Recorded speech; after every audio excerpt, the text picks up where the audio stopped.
It's my pleasure this afternoon to introduce the artist Alison Zuckerman.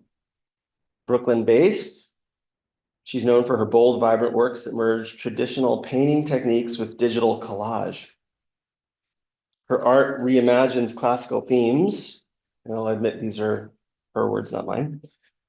Reimagines classical themes from art history while incorporating modern elements of pop culture and feminism. So, something in common with a number of you.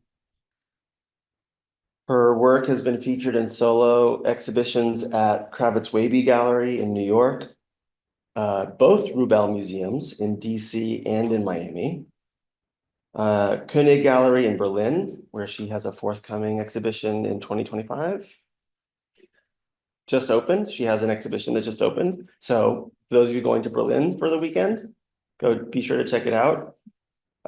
Struck Gallery in Paris, a pop-up show at Versace Mansion in South Beach in Miami, Florida, the Herzliya Museum of Contemporary Art in Herzliya, Israel, the Akron Art Museum in Ohio, and others.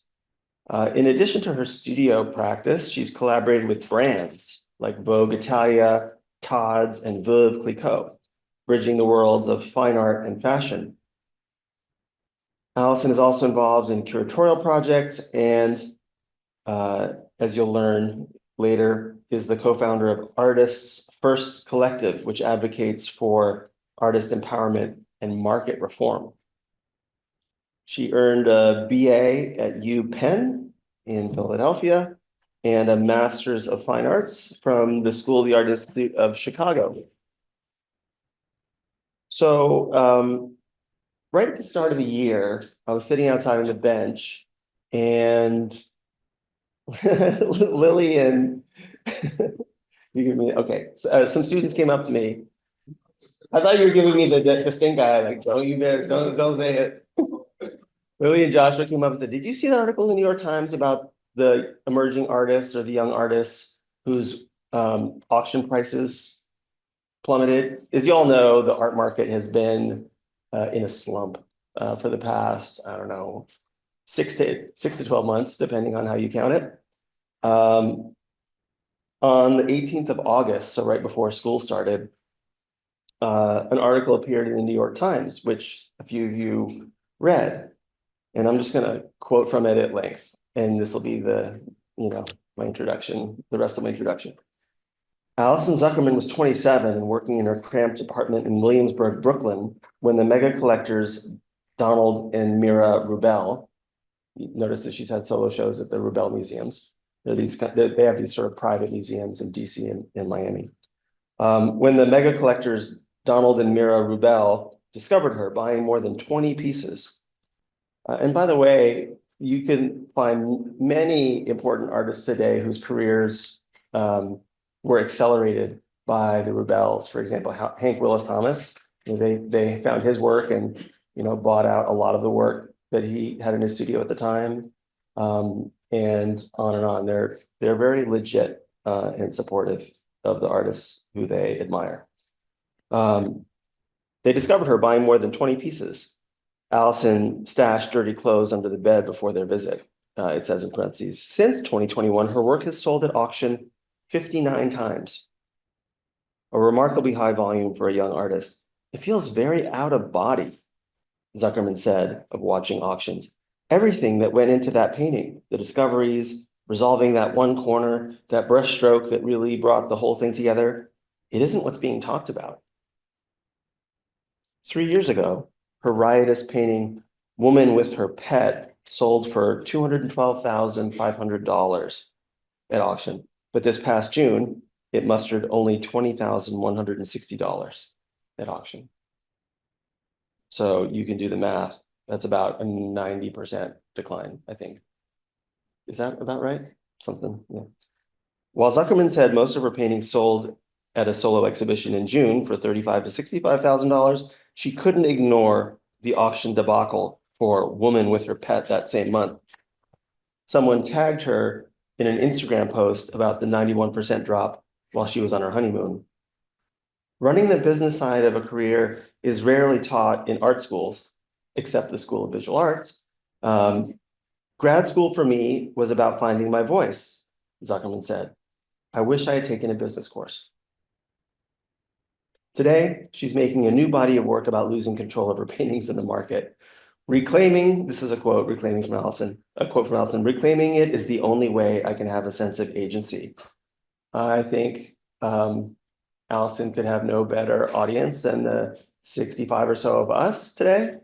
And we're very lucky to have her. Please join me in welcoming Allison Zuckerman. Good afternoon. Thanks for coming. Thank you, Mark, for the introduction. It's a pleasure and an honor to be here. I often look back to my time in grad school and really understand it as such a foundational part of who I am as an artist today. There's nothing like those impromptu 2 a.m. crits with friends or a conversation during a studio visit that can flip everything on its head. It's a time to experiment, take risks, and actually get feedback from people who care. There's really nothing like it. I've been making art my whole life since I was a kid, and while working on this presentation, looking back at the past 14 years or so, I realized that making work, while a passion, is perhaps more of a compulsion. Being an artist is a way of moving through the world and making sense of it. It's not only an identity, it's involuntary. We experience, we process, and we connect through art. I went to the University of Pennsylvania for undergrad, graduating in 2012. I declared my fine art major early. Penn has a great art department, but it was quite small.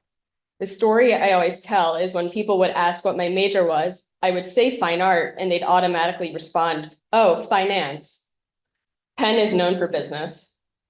There was only one other painter in the department, so all of the artists were in one class: photographers, sculptors, animators, graphic designers. At Penn, I was interested in refining my painting ability and would work from photographs of friends and family. I had a good time making these paintings, but realized that there's only so many discoveries one could make with rendering from a photo. There was an end point, and that started to make me feel claustrophobic and trapped. I did realize, however, that humor would be important within my work. Between undergrad and grad, I attended the Yale Norfolk summer residency, where I started thinking about using paint as paint and not just a rendering tool.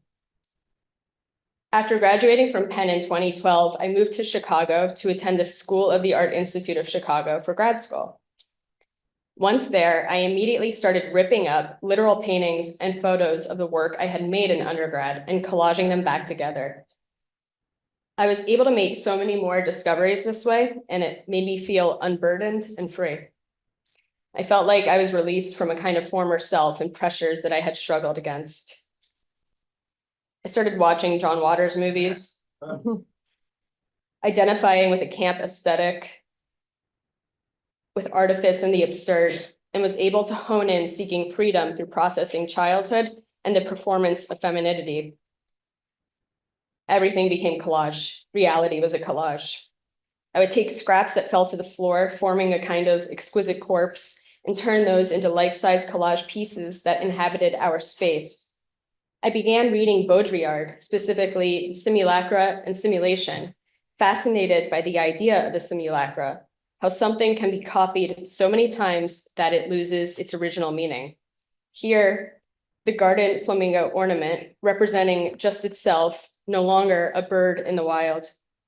Another example is Mickey Mouse, who is not an actual mouse, but represents childhood, consumerism, American culture.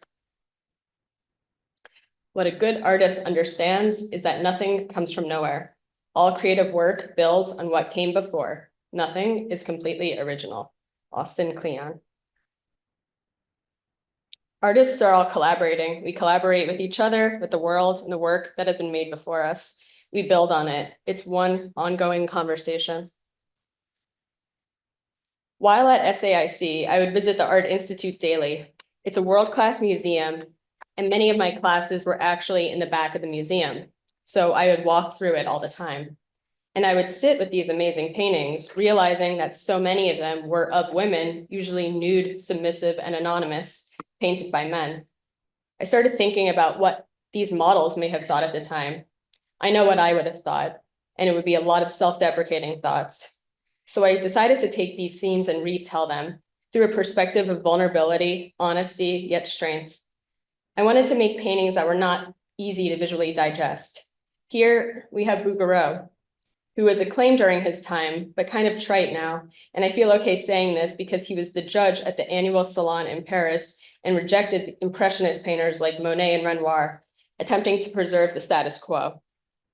I also started looking at Matisse for color and even brought a book of his to Home Depot where I matched the colors with house paint for my palettes. Here are some of my first paintings of retold art histories. You can see I'm also collaging in photos of my paintings as well as photos I would take of my daily life. Thinking about fairy tales, kissing frogs to find princes, and everything that happens in between. When people call something original, 9 out of 10 times, they just don't know the references or the original sources involved. Jonathan Lethem. We all know about the odalisque in art history. I really started understanding the importance of what Manet did with his presentation of Olympia, shocking the Parisian art world, taking on his art historical subject, which was already centuries old at that time, by canonized artists like Ingres and Titian, and how a safe subject could become so charged. My Olympia, not easy to look at. Another studio shot, thinking about the presentation of men in art history and society, questioning what it means to be objectified. Curation is a big part of my ongoing practice. I love working with artists and amplifying their voices. Curating is a kind of collage and celebration of art. At SAIC, I co-curated my first show with Caleb Yono, and we invited Jake Vogue, Katie Kimmel, Zachary Hutchinson, and Isabel McGuire to exhibit with us. It was a multimedia show, felt like Nickelodeon and The Price is Right, all in one. It's us on opening night. For my thesis presentation, I decided to stay true to my impulses and went with maximalism, hoping to convey the emotions and ideas I had been immersed in, questioning questions regarding nudity, the power dynamics of romance, and breaking free from all of this. Breaking free from tightly rendered paintings, from body image, from the performance of womanhood. After the show, I decided to take one of my cutout sculptures out of the gallery and into the real world. I had taken this photograph in the golden light of the setting sun, and he looked glorious to me. His arms and legs are from a female body. I brought him to Millennium Park, stood about 20 feet away with my camera, and watched what happened. It was actually quite a phenomenon. People began to form a line and to take photos with the sculpture. It just kept going. And it only ended because I decided it was time to have lunch.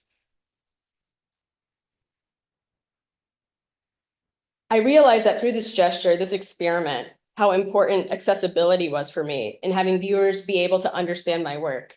I didn't want my work to only be appreciated with viewers with an art or art history degree.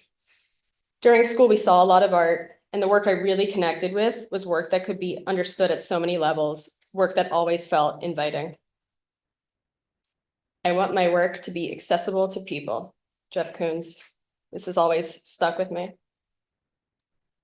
After grad school, I was invited to participate in an international show of recent MFA grads in Copenhagen. I moved back to my hometown in central Pennsylvania, rented a spare room in a ceramic studio, and got back to work. I decided to make my sculptures on aluminum and wanted to create an immersive experience once again, making a wall-to-wall installation of paintings that ended up looking like a Best Buy wall of TVs playing different shows and movies.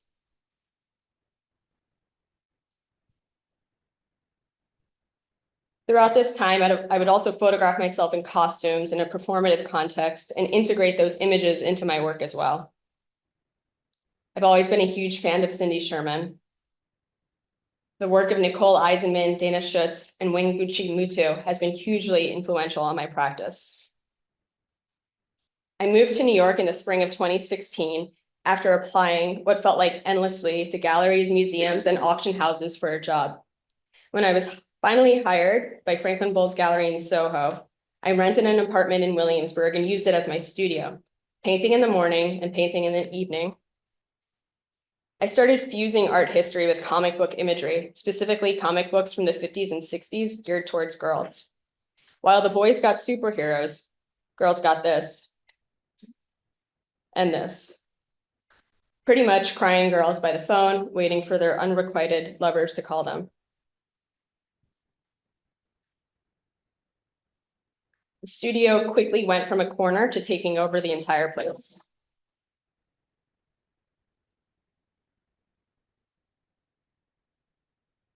Once feeling settled in my apartment with my job and connecting with so many artists through Instagram, which was still a relatively new place for sharing artwork, I decided to apply to the Spring Break Art Show as a curator.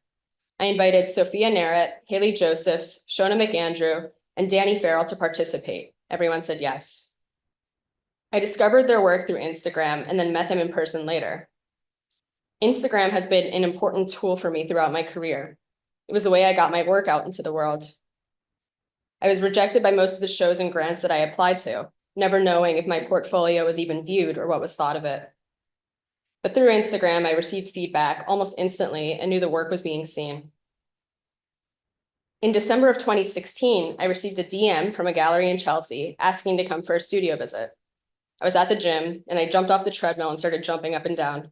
Finally, the gallery was Kravitz Wavy, who I am currently showing with at Untitled Fair in Miami this year. And they came to my studio, saw the work, and asked if I wanted to participate in a group show of all female artists. While the show was on view, I stopped by the gallery to have lunch with the gallerists, Mark and Susie, and while there, 2 collectors came in. We talked for over an hour, and I was so impressed by their depth of knowledge and how they knew of such new and upcoming experimental artists.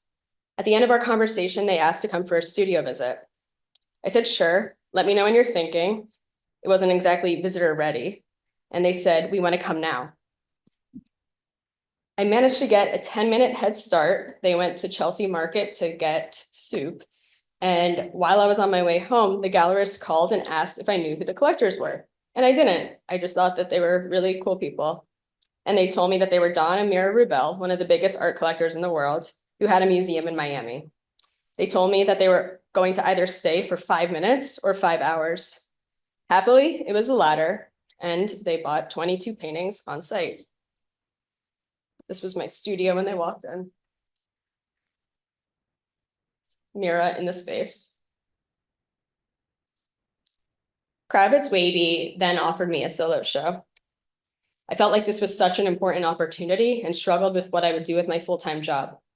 After much deliberation, I decided to request going part-time. However, as I was sitting down with the gallery director, I heard myself saying that I needed to quit. It was International Women's Day. So I took the plunge of unemployment to commit myself to making work for my first gallery solo show. The show was called Act Natural.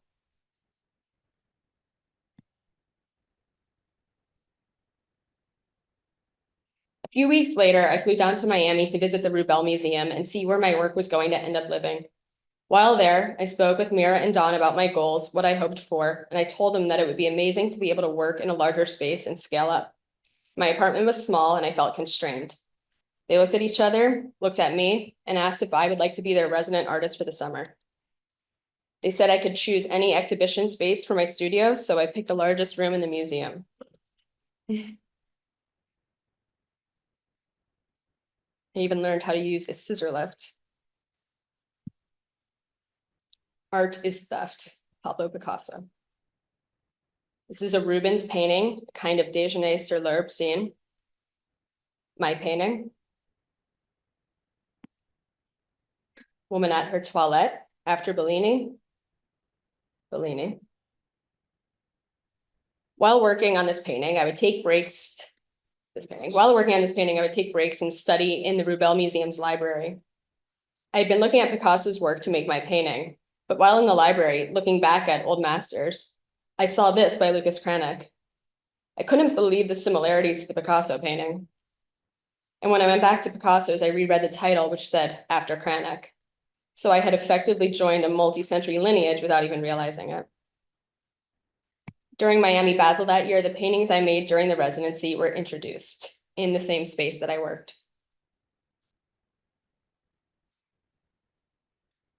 In the fall of 2018, I opened a museum show at the Akron Art Museum in Ohio called Pirate and Muse. The title comes from the idea of pirated materials and also being a pirate, going from place to place, stealing, cobbling together my own costume, pirating, and musing upon that action. And the idea of the muse in art and how my muse is actually a pirate. This painting is called Unequal Lovers, and it was a big theme in Dutch Renaissance painting. The next year, I was invited to show at the University of Florida to celebrate the 500th year anniversary of the death of Leonardo da Vinci. The show is called Vitruvian Women. This is the School of Athens by Raphael, painted in 1509, and my rendition called Athenian Scholars.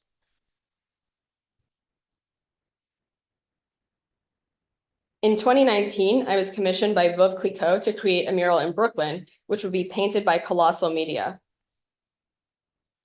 The story of Veuve Clicquot is one of female empowerment. Veuve meaning widow.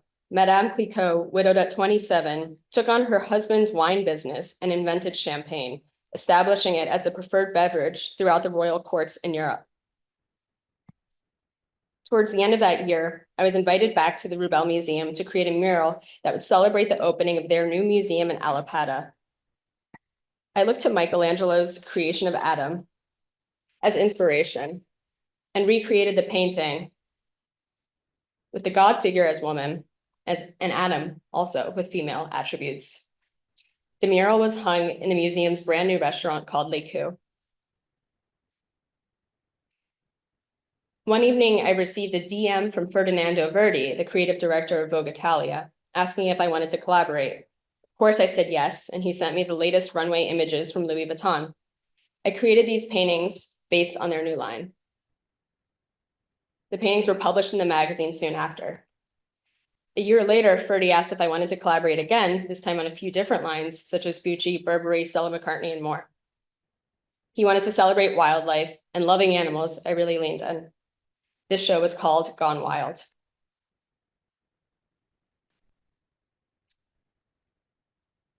I love collaborating. It feels like a portrait of the brand or the artist. In this case, Charlie XCX reached out about designing a cover for her latest single, I Finally Understand, which was released during the pandemic.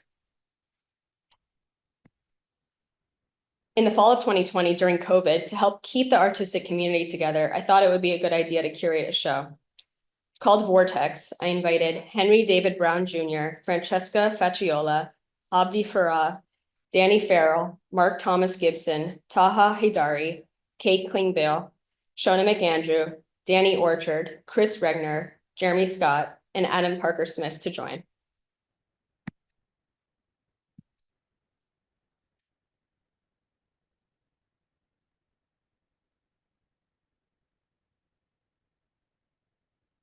The next summer, I had my first solo show in Europe at STEM's gallery in Brussels called Drawing Room. The idea of the title was a play on the salon as a drawing room where people would meet and discuss ideas, and also as a drawing room as a studio. I wanted to emphasize line work, strip the paintings down, and focus on drawing. I looked at Matisse a ton and also George Condo. That December of 2021, I worked with the Ranch Gallery to open a pop-up exhibit at the Versace Music Mansion in Miami. I was looking at de Kooning as well as George Condo to make these oversized portraits. I love the way the wallpaper interacted with this painting. It looked like it was growing into it, reminding me of Jumanji. Another portrait, playing with cubism. I worked with an edition company called All Rights Reserved based in Hong Kong to translate this painting into a bronze sculpture edition. I really love this idea of taking something that was 3D, making it into a painting, and then bringing it back to the 3D universe, speaking to the idea of translation and copying, changing meaning, evolving. It could be cool to make a painting of this sculpture. And at the same time, my work started appearing at the auction houses, Christie's, Sotheby's, and Phillips. This was something I had never learned about in school, but if you're showing in galleries, it may eventually happen to your work. And it's in Hong Kong dollars, by the way. Initially, I would watch the auctions, but now I don't pay attention. Maybe I get a Google alert, but I just keep going about my day. You have no control over what happens. Sometimes people would reach out and congratulate me on a high auction result. I never knew what to say. It wasn't my doing. It would be one thing if they wanted to talk about the painting and the discoveries within it. But this is about the secondary market, and artists are left out. Artists do not receive a penny from these results. However, the secondary market often affects the artist's primary market, for better or for worse. This is Rubens' Susanna Escapes the Elders. The biblical story behind this painting trope is that Susanna is bathing when two elders spy on her and then falsely accuse her of adultery when she rejects their sexual advances. When brought to trial, Susanna calls upon the prophet Daniel to defend her, and he cleverly questions the elders, causing them to contradict their stories, exposing their lie. My version. Because art history is such a foundation of my work, I love being able to show alongside my inspirations.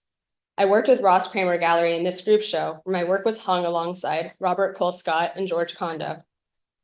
Robert Colescott is a hero of mine, taking on art history with humor and irreverence. Here's his painting, George Washington Carver, Crossing the Delaware, made in 1975. I worked with the gallery on a two-person show in their Hampton space, making work that responded to Roy Lichtenstein's final series. Some of these paintings were even unfinished. The kettle in my painting is the exact same size as Lichtenstein's.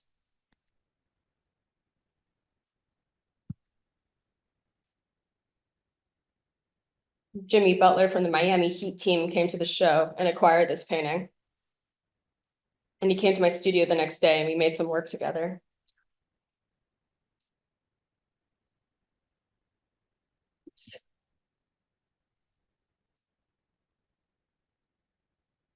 I'm a botanist.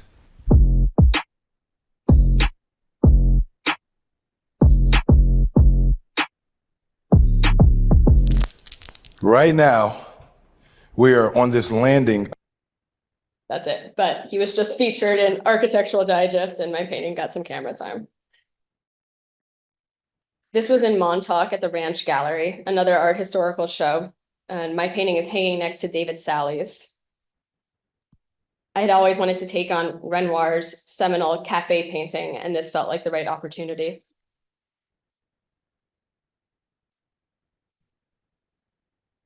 I went to Paris in October of 2022 to open a show with Stroop Gallery called A Taste of Millefeuille. I wanted this show to focus on layers, physical and psychological. This is a painting by Cornelis van Haarlem, a Dutch Golden Age painter, called A Fool with Two Women, painted in 1595. I love the idea of bringing something that was made so long ago into the present moment. In January of 2023, an art museum in Montreal opened a group show with my work in it. I actually found out about the show only a few weeks before it opened. It was the first time I attended a show where the work had already been made. It was quite a surreal and incredibly gratifying feeling. And you may recognize some of these pieces from earlier slides.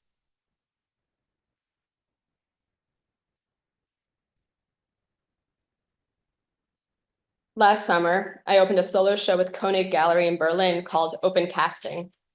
I wanted to channel the energy of a child rifling through a closet of art history, picking and choosing elements to dress up in and try on, a performance of art history.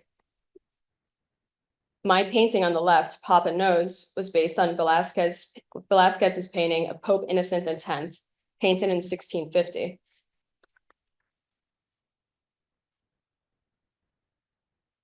Francis Bacon also took on this painting in his piece in 1953. Sketching is a big part of my practice, helping me understand my compositions by reducing them to just line on paper. This painting is called Otto's Girl, a reference to the Otto Dix painting called Reclining Woman on a Leopard Skin. Last September, the Rubel Museum in DC opened a show called Singular Views, and it was the second time I was able to see my paintings from years ago in a new context. Most of these works were the paintings collected by the Rubels during that first studio visit. One was from the residency, and one was a recent acquisition.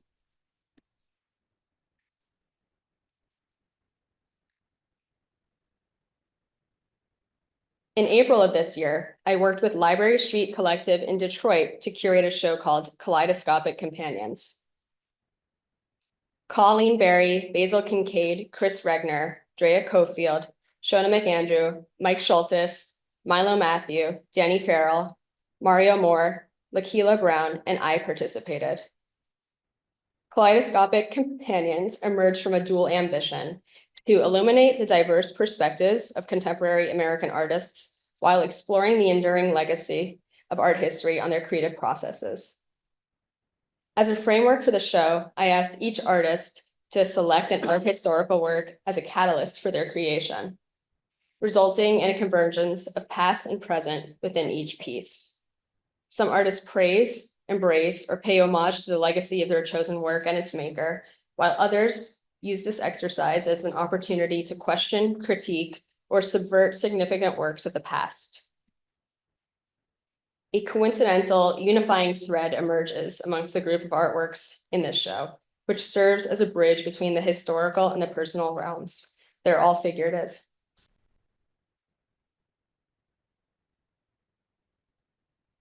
Group pic of us at the opening. Since last year, I've been exploring my Jewish identity and heritage within my work, an aspect of myself that I had yet to directly address artistically. I studied the two concurrent 1937 exhibitions in Munich, both Nazi mounted, one called the Degenerate Art Exhibition, which was intended to ridicule modern art, devoting an entire wing to denigrating Jewish artists, and the other, the Great German Art Exhibition, was meant to enforce ideals of Aryan purity. I made a short video explaining the inspiration of the work.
So this is a studio shot while I was working on this body of work.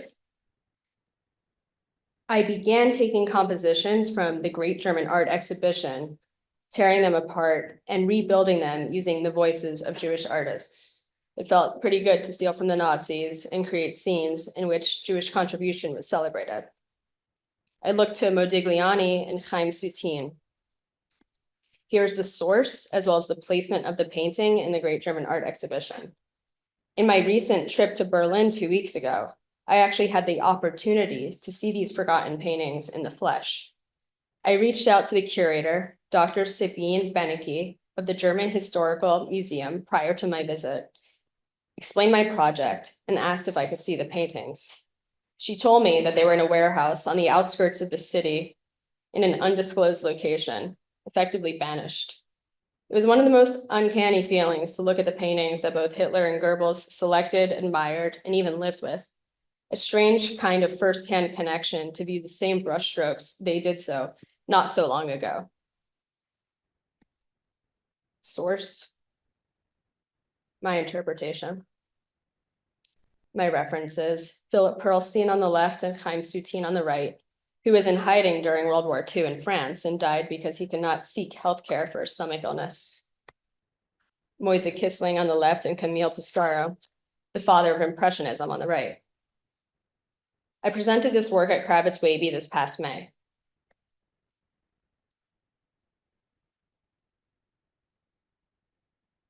My painting titled "There Were Three of Us This Morning." My titles all come from Leonard Cohen lyrics in this body of work. These are some of the references: Philip Guston, Marc Chagall, Modigliani. And this painting was actually in Hitler's private collection. And here I'm referencing Nathan Altman, a Russian avant-garde artist, as well as Modigliani. While working on this body of work, TikTok reached out to me and asked if I would be interested in working with them to create a mural that celebrated Jewish American heritage. My great-grandparents came here and lived in the Lower East Side. I started thinking about how incredible it is to have come full circle and to have found myself in New York as well, carving out a life for myself. I worked with Colossal Media again to bring the mural to life, just a few blocks from my studio in Bushwick. And I used one of the Modigliani figures from Door to Door in the mural on the right. There's a pic of me for scale. At the end of this past summer, I learned that my paintings that I created during the Rubel residency were traveling to the Museum of Contemporary Art in Arlington, Texas. So my mom and I flew down for the opening to see them. I had forgotten how massive they were, and they seemed like they had grown since the last time I saw them. And 2 weeks ago, I had the honor of opening a two-person show with the Belgian artist Evelyn Axel, a pop feminist painter who tragically died young in a car accident. This is at Koenig Gallery in Berlin. We made these paintings at the same age, and I kept discovering so many connections while figuring out the curation of the show. It was really an honor to celebrate Evelyn's work and legacy. And these were the paintings that I had been making when I first moved to New York.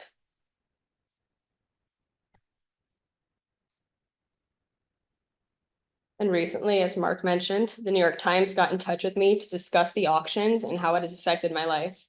Through the article, Amani Lewis, who was also featured, and I began talking, nonstop actually, and we decided to come together and be proactive.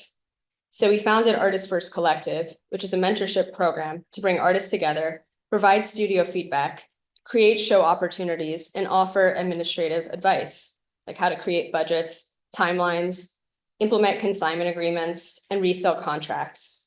Our biggest focus now is on the resale component, creating a system where artists receive a 10% royalty if their work is resold, and to stop work from being flipped soon after it leaves the studio.